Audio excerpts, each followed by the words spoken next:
কৃষ্ণ। ওম নমো ভগবতে বাসুদেবায়। ওম নমো ভগবতে বাসুদেবায়।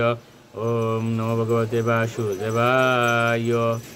প্রত্যেকে প্রতিটি একাদশী পালন করুন। প্রতিটি একাদশীতে নির্দিষ্ট একাদশী মাহাত্ম শ্রবণ এবং কীর্তন করুন। এখন আমি উৎপন্ন একাদশী মাহাত্ম পাঠ করছি। উৎপন্ন একাদশী। অর্জুন বলেন, হে দেব, অগ্রায়ণের পুণ্যপ্রদায়ী কৃষ্ণপক্ষের একাদশী কেন উৎপন্না বলা হয় এবং কি জন্যই বা এই একাদশী পরম পবিত্র ও দেবতাদেরও প্রিয় তা জানতে ইচ্ছা করি। আপনি কৃপা করে আমাকে তা বলুন। শ্রী ভগবান বললেন, হে পিতা পুত্র, পূর্বে সত্যযুগে মূঢ় নামে এক দানব ছিল। অদ্ভুত আকৃতি বিশিষ্ট সেই দানবের স্বভাব ছিল অত্যন্ত কুপন। সে দেবতাদেরও ভীতিপ্রদ ছিল। যুদ্ধে দেবতাদের এমনকি স্বর্গরাজ ইন্দ্রকে পর্যন্ত পরাজিত করে স্বর্গ থেকে বিতাড়িত করেছিল। এইভাবে দেবতারা পৃথিবীতে বিচরণ করতে বাধ্য হয়েছিল। তখন দেবতারা মহাদেবের কাছে গিয়ে নিজেদের সমস্ত দুঃখ সবিস্তারে জানালেন। শুনে মহাদেব বলেন, হে দেবরাজ, যেখানে শরণাগত বৎসল জগন্নাথ গরুধ্বজ বিরাজ করেন, তোমরা সেখানে যাও। তিনি আশ্রিতদের পরিত্রাণকারী, তিনি নিশ্চয়ই তোমাদের মঙ্গল বিধান করবেন। দেবাদিদেবের কথা মতো দেবরাজ ইন্দ্র দেবতাদের নিয়ে ক্ষীর সমুদ্রের তীরে গমন করলেন। জলে সাহিত্য শ্রীবিষ্ণুকে দর্শন করে দেবতারা হাত দূর করে তার স্তব করতে লাগলেন। স্তুতির মাধ্যমে নিজ নিজ দৈন্য ও দুঃখের কথা তারা ভগবানকে জানালেন। ইন্দ্রের কথা শুনে ভগবান নারায়ণ বললেন, হে ইন্দ্র, সেই মূঢ় দানব কী রকম, সে কেমন শক্তিশালী তা আমায় বলো। ইন্দ্র বলেন, হে ভগবান, প্রাচীনকালে ব্রহ্মবংশে তালজঙ্গা নামে এক অতি পরাক্রমী অসুর ছিল। তারই পুত্র সেই মূর অত্যন্ত বলশালী, বিশাল, উৎকট এবং দেবতাদেরও ভয় উৎপাদনকারী। সে চন্দ্রাবতী নামে এক পুরীতে বাস করে। স্বর্গ থেকে আমাদের বিতাড়িত করে তার স্বজাতি কাউকে রাজা, কাউকে অন্যান্য দিকপাল রূপে প্রতিষ্ঠিত করে এখন সে দেবলোক সম্পূর্ণ অধিকার করে নিয়েছে। তার প্রবল প্রতাপে আজ আমরা পৃথিবীতে বিচরণ করছি।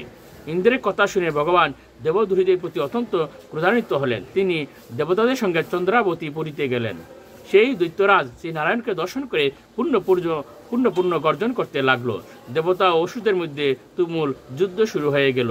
যুদ্ধে দেবতারা পরাজিত হয়ে এদিক ওদিক পালিয়ে গেল। তখন যুদ্ধ করতে শ্রী নারায়ণকে একা দেখে সেই দানব তাকে দাঁড়াও বলতে লাগলো। শ্রী ভগবানও ক্রোধে গর্জন করে বললেন, হে দুরাচার দানব, আমার বাহুবল দেখো। এই বলে অসুর পক্ষে সমস্ত যোদ্ধাদের দিব্য বাণের আঘাতে নিহত করতে লাগলেন। তখন তারা প্রাণ বয়ে নানা দিকে পালাতে লাগলো। সেই সময় নারায়ণ দৈত্য সৈন্যদের মধ্যে সুদর্শন চক্র নিক্ষেপ করলেন। ফলে সমস্ত সৈন্য ধ্বংসপ্রাপ্ত হলো। একমাত্র মূঢ় অসুরই জীবিত ছিল। সে অস্ত্রযুদ্ধে নারায়ণকে পরাজিত করলো। তখন নারায়ণ দৈত্যের সাথে বাহুযুদ্ধে লিপ্ত হলেন। এইভাবে দেবতাদের হিসাবে 1000 বছর যুদ্ধ করেও ভগবান তাকে পরাজিত করতে পারলেন না। তখন শ্রীহরি বিশেষ চিন্তান্বিত হয়ে বদরিকা আশ্রমে গমন করলেন। সেখানে সিংহাবতী নামে একটি গুহা আছে। এই গুহাটি 1 দ্বার বিশিষ্ট এবং 12 যোজন অর্থাৎ 86 মাইল বিস্তৃত। ভগবান বিষ্ণু সেই গুহার মধ্যে শয়ন করলেন। সেই দৈত্য তার পিছন পিছন ধাবিত হয়ে গুহার ভিতর প্রবেশ করলো। সে বিষ্ণুকে নির্দিত বুঝতে পারল। অত্যন্ত আনন্দিত হয়ে ভাবতে লাগলো, আমার সাথে যুদ্ধে পরাজিত হয়ে বিষ্ণু এখানে গোপনে শুয়ে আছে, এখন আমি তাকে অবশ্যই বধ করব। দানবের এরকম চিন্তার সঙ্গে সঙ্গে শ্রী বিষ্ণু শরীর থেকে একটি কন্যা উৎপন্ন হলো। এই কন্যাই উৎপন্না একাদশী। তিনি রূপবতী, সৌভাগ্যশালিনী, দিব্য অস্ত্র শস্ত্রধারিণী ও বিষ্ণু তেজসম্ভূতা বলে মহাপরাক্রমশালী ছিলেন। দৈত্যরাজ সেই স্ত্রী রূপিণী দেবীর সাথে তুমুল যুদ্ধ শুরু করলো। কিছুকাল যুদ্ধের পর দেবীর দিব্য তেজে অসুর বশীভূত হয়ে গেল। তারপর বিষ্ণু জেগে উঠে সেই বশীভূত দানবকে দেখে বিস্মিত হলেন। এক দিব্য কন্যাকে তার পাশে হাত জোর করে দাঁড়িয়ে থাকতে দেখলেন। বিষ্ণু বলেন, হে মহাপরাক্রান্ত উগ্রমূর্তি, এই মূঢ় দানবকে কে বধ করল? যিনি একে হত্যা করেছে তিনি নিশ্চয়ই প্রশংসনীয় কর্ম করেছে। সেই কন্যা বললেন, হে প্রভু, আমি আপনার শরীর থেকে উৎপন্ন হয়েছি। আপনি যখন ঘুমিয়েছিলেন তখন এই দানব আপনাকে বধ করতে চেয়েছিল। তা দেখে আমি তাকে বধ করেছি। আপনাদের কৃপাতেই আমি তাকে বধ করতে পেরেছি। এই কথা শুনে ভগবান বললেন, আমার পরাশক্তি, তুমি একাদশীতে উৎপন্ন হয়েছ, তাই তোমার নাম হবে একাদশী।